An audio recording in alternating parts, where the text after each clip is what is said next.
Hey y'all, it's your girl Lala's here, and I'm going to be showing you guys a video of me applying a frontal sew-in using MAYVENN hair, 3 bundles, and a 13x4-inch frontal. So I'm going to clean up her hairline with 91% alcohol,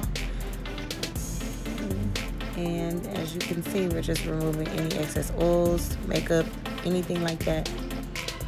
And we're going to fit it on her head. Cut off any excess lace that we don't need around the ears.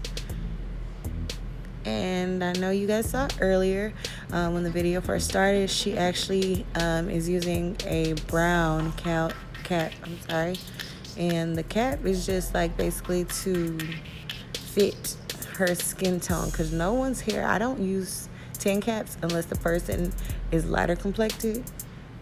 But as far as her color or even my color complexion, it kind of gives you a unreal look.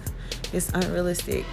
So yes, I do not like it. I will not use it. Okay, so here I'm just applying the adhesive.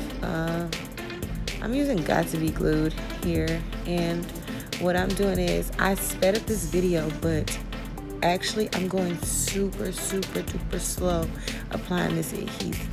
I applied 2 coats of the adhesive and I let it dry, and this is probably the most tedious part for me because I don't use any blow dryers or anything like that. I just let it get clear on its own. That gives the stylist or myself some time to pluck the frontal if I have to, or just get anything I have to together, and they'll have a nice clean hairline, no white residue.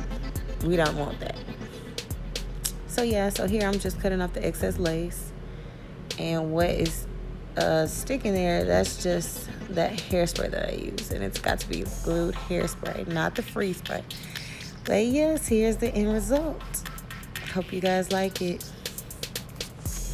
Bye.